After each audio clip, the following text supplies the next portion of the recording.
Because he never lost sight of where he was headed. Where was he headed? That exhilarating finish in and with God. Do you see what kept him running? He said, I see where I'm going. And he looking back at me like I'm walking through all this, man. I see that it's hitting me, but I see the end zone. Heaven is staring me down, and I'm walking through challenges. How many know we go through challenges? We're not stuck in nothing. Going through seasons. He said he never lost sight. And because he never lost sight, look at what's in the blue. He could put up with anything along the way. Did you hear that? Cross, shame, whatever. The reason why you can't put up with it is because you're not looking at him. You're not focused on where you headed. You just focused on where you are. And if you focus on where you are, you're going to feel how you feel about where you are. And the devil said, I got them now. They thinking they thoughts now. I could pounce up in there. I told you wasn't nothing. You're going to just be like it. I told you. All the voices come back. Pounce on you. God said, get them voices out of there. Did you hear what I said about you? I'll never leave you nor forsake you. And you are going to be like your daddy. And I'm talking about this one, says your heavenly Father. My father was in prison most of my life. Unshaped in a whole lot of ways. But the whole time, God said, I see you, boy. I'm still shaping. I'm using football coaches and all combat. That's why I got your mama doing the construction right now. She doing extra to show you. I've been there doing. She got stripped. She didn't even know she had. I see what's going on. He said, listen. Keep your eyes on him. Study how he did. He never lost sight of where he was headed. That exhilarating finish with God. He could put up with anything along the way. Cross, shame, whatever. And now he's there in the place of honor. Right along, so he said, you see where that kind of life will lead you? Where you sitting right next to God, meaning you on cool terms, you and God on cool terms. Sit right here with me. Everybody can't come here.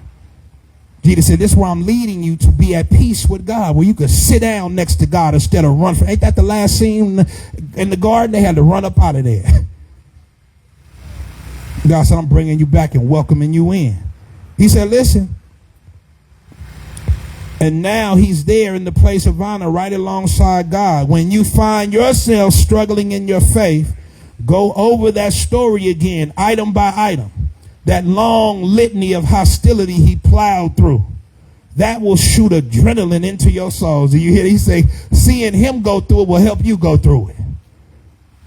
In this all-out match against sin, what is sin? Sin is the alternative life. Life on our terms, whatever your terms might be. You may have different terms than me, but all of it is sin when it says we got different terms than God. So he said that's what sin is. Jesus, I'm going to spend my life overcoming that impulse, that attitude that lives in all of us. I'm going to resist the desire and the will to have life on my terms. I'm going to let God have his way. He said now, in this match against sin, others have suffered far worse than you, to say nothing of what Jesus went through, all that bloodshed. So don't feel sorry for yourself. Or have you forgotten how good parents treat children, and that God regards you as his children? My dear child, don't shrug off God's discipline, but don't be crushed by it either. Do you see that? Look at me for 1 second. Do you see the place God just got in? This is what the Bible means, that the word is able to get in between the marrow and the bones. The word of God just got into a place. The word just said, now he said, the trouble that you're going through, listen to this. He said, don't shrug off the discipline. That's the trouble. That's the correction, the training of God. Don't shrug it off like, man, why I got to go through this? He said, I don't want you to shrug it off like it's nothing, but don't be crushed by it either. So don't act like I don't need to do that. And don't, when it happened to you, be like, why are you punishing me? Knowing he ain't doing that to push you down. He's doing that so he can finally lift you up. Did you hear what I said? Lift you up in the purposes and the plans he has for you and I. But you can only do it sitting in a certain kind of position. You got to be sitting like Christ, a son, a daughter who has been humbled, who's willing to take life on his terms, and you done strapped yourself into the belt so he gonna walk by to check your thing, and then he go, boom, boom. lock you into what he already had purposes for you. He said, don't be crushed. It's the child that he loves that he disciplines. This is what made mama say, I'm doing this because I love you. I'm doing this. This is not the devil. This challenge, this struggle that you keep repeating the same class. I'm doing this not because you're in trouble, because I'm training you. He said, this trouble you're in isn't punishment. I'm sorry, don't be, he disciplines, the child he embraces, he corrects. God is educating you. That is why you must never drop out. He's treating you as dear children. This trouble you're in isn't punishment, it's training, the normal experience of children. Only irresponsible parents leave children to fend for themselves. Would you prefer God be an irresponsible God? We respect our own parents for training and not spoiling us. So why not embrace God's training so that we can truly live? How many people recognize you have some good parents in some ways? There's some ways in which they did some stuff for you. God said you gave them their props, and God said, listen, you knew they was trying to do it. Now that you're an adult, you didn't understand it then. But now that you may be a parent, you understand what your parents had to do and why they got in your face about that and said what they said and put you on. You understand, because you would do the same thing now, because that's maturity. So he said, this is not trouble to push you down. This is training so I can push you forward. So then we come to the close. He says, we understand that when we were children, our parents seemed and did what seemed best to them. And so it is truly the case with God. He is doing what is best for us, training us to live life on his terms, just like Jesus did. I love the Message Bible. At the time, discipline isn't much fun. It always feels like it's going against the grain. Later, of course, it pays off big time. There it is. We said before, I hate that I went through it, but I'm glad I went through it. That's a crazy statement you could say. I'm glad I had to go through that. It was the worst time of my life, but it's the best thing that ever happened to me. Because it took me somewhere. It made me somebody. It made me see something, feel something, change something. He said, it always feels like it's going against the grain, but later, of course, it pays off big time. For it's the well-trained and disciplined ones who find themselves mature and flourishing in their relationship with God. God said, I want you to be fruitful. I want you to have more knowledge. See, that's why Jesus walked in a place where he was at peace, because he truly knew who he was. He had come to a place in his identity that he knew he couldn't be shook by what they talk about. I know who control tomorrow, man. You still talk about what you gonna do to me today. I ain't worried about you. I know who got the final say. So he lived in a way that he knew heaven had his back. God said, that's how I want you to walk through, not around your challenges. Through. Yea, though I go through the valley of the shadow of death, I fear no evil. I still ain't that strong. I just know he with me. Anybody know he with you in your real struggles and challenges? As we come to this close, he said this. He says, yes, surrendering to the process seems sad and painful. Yet to those who have been trained by it afterwards, it yields the peaceful fruit of righteousness, right standing with God. So you got to see this right quick, because I want you to look at this. He says, going through the process where God is testing you to maintain your position, to stand on business, do it his way. Because God knows something. God knows that we know we heard what he told us. I don't know what he told you, but you know that you know he know what he told you. So God said, I'm not playing with nobody. They know I got and spoke to them before. That's why he got you here right now, hearing his voice one more time to help sharpen what you already heard before, so that you could get back to doing what he told you before, because God said, it ain't changed. I'm still standing on the same business. What you standing on? Or why you're not standing where I told you to stand, you're not listening. He said, it yields the peaceful fruit of righteousness. There's fruit that comes when you endure the hard time, because you're holding on to God, because you want to talk to God and say, no, God, I trust you. I can't see you. I don't see how you're going to turn this around, but I am calling on you. You said if I call, you would answer. And so instead of me taking matters in my own hands, I'm going to stay right here.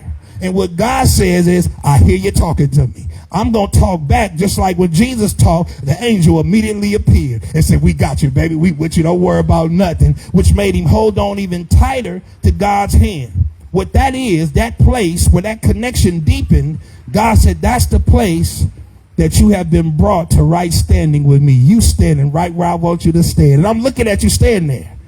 I'm seeing you put faith in me that makes you endure this hard season because you trust me in this season. God said, I'm going to get down there. That's what we looked at a couple weeks ago. The 3 Hebrew boys said, I ain't bound down. And you heard God step into their situation. He got in the fire with them. God said, I'm trying to get in there with you. So he said, yet to those who have been trained by it, afterward it yields a peaceful fruit of righteousness, which is right standing with God, and a lifestyle and an attitude that seeks conformity to God's will and purpose. God said, I now see you want what I want. So now he encourages everybody. So don't sit around on your hands. If that's what God is looking for, no more dragging your feet. Clear the path for long distance runners, so no one will trip and fall. You see, this is what I'm doing right now. I'm getting stuff out your way. So first of all, you can see you got a race you running, man. You on your way to meet God. I'm trying to get some stuff out your way so that God could get you to keep running on the path and not fall over some, listen to this, trip and fall over some stuff that ain't meant to make you trip and fall, but it's meant to make you have to trust God. Listen to this. You could go through hard times, and people have walked away from God, I said earlier, because they went through hard times. But God said, hold on, no, I'm the God who will meet you in the hard times. And so the hard time wasn't sent for you to judge me on whether I could get you through the hard time. The hard time came to you to test to see will you stand with me while you going through the hard time. Did you hear what I just said? God said, I'm not on trial. I am who I said I am. The person on trial is you. Are you my son and daughter or not? What we doing? And I want you to talk to me with your life. He closes by saying this. Clear the path so no one will step in a hole and sprain an ankle. Listen, help each other out and everybody get to running. We all got a race to run, and God is watching. A path to take, and he's saying you got to lock in with me to follow. So the process makes us have the same inner attitude as Jesus. God said, now your struggle is going to bring you to the same place that I had to bring Jesus to. He says in Philippians, Paul said, I rejoice greatly in the Lord now that at last you have renewed your concern for me. Indeed, you were concerned about me before, but you didn't have an opportunity to show it. And not that I speak from any personal need, for I have learned to be content. So hold on a second. As we make this last close, I want you to see how this applies to our lives. Paul is now being used as a demonstration to show us the attitude that was in Jesus, the willingness to accept life on God's terms as my priority, which means I go through a hard time if God says it's time to go through a hard time. Did you hear what I just said? If God say this is where I'm at, then I'm going to go through this with God. I know he's going with me. So then he says, this is the attitude I want to see rise in you. This is how I know Christ is at work in you. This is the fruit heaven is looking for. So he said, I'm glad to know that you guys are thinking about sending me some money. Because he basically came and he go city to city preaching, and so they was going to help him on this journey. He said, I'm glad y'all thinking about doing that. But I want y'all to know, first of all, I'm not sitting around here begging or waiting on y'all to send me some money. This is not to get something from you. I know God going to take care of me. I'm just doing what he told me to do. I don't know if it's coming from you or them, so don't think I was over here saying when they going to send me that money, man. That's why we don't ask for a dime around here. It's people who give, but we ain't asking for nothing. I didn't come to get nothing. I came to give everything he told me to give you. That's all the reason why I'm here. We ain't trying to get nothing. So he said, don't get it twisted. This ain't that. This is purely because I seen him for real, and I want y'all to see him for real. This is what Paul is doing. I'm giving what he gave me, the realness. So he said, I'm glad y'all thinking about sending the money. Cool.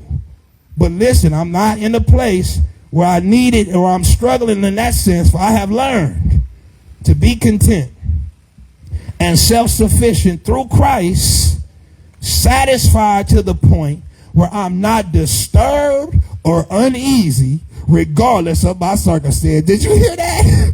God said, I want to leave you right there for a few minutes until you start feeling and talking like that. I ain't finna rush this out. You trying to pray your way out. No, I'm trying to pray you in there for a few minutes.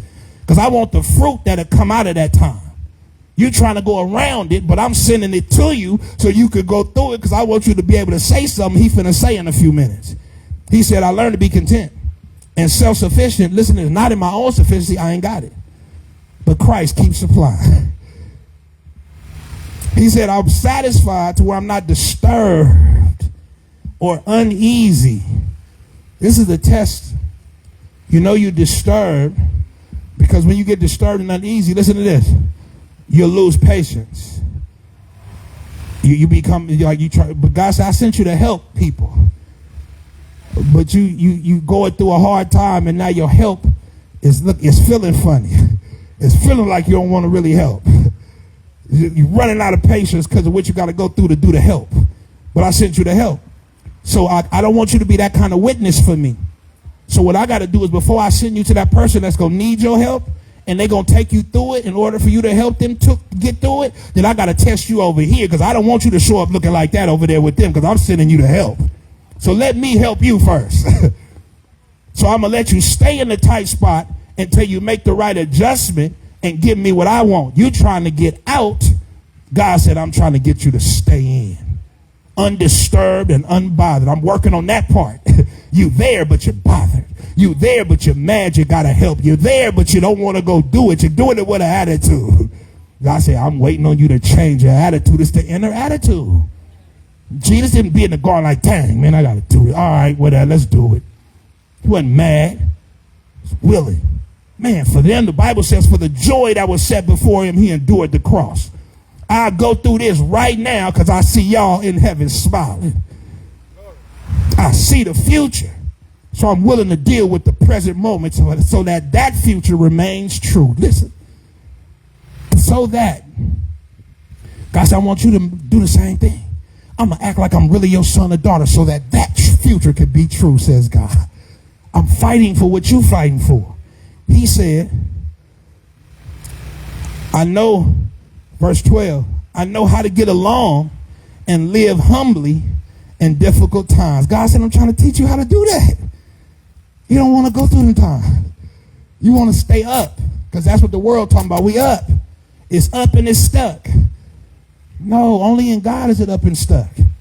Because he don't want to say, I ain't going to ever change up on you. I know how to enjoy abundance and live in prosperity. And in any and every circumstance, I have learned the secret of facing life. Do you see that? I have learned the secret of how you face the highs and lows that life going to send your way. Did you hear what I just said?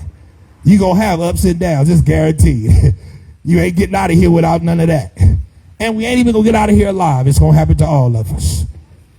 So since that's the case, he said, let me talk to you for real. This ain't playtime. This ain't spin around 10 times to get your next miracle. This is sit down, listen, I'm going to take you through some stuff to get you to some stuff, but you're going to come out on top. Did you hear what I just said? This ain't Fantasyland church and all the playing games. I didn't come to play games with you. Jesus said, I put my life on this. I want you to hear what I'm really saying about you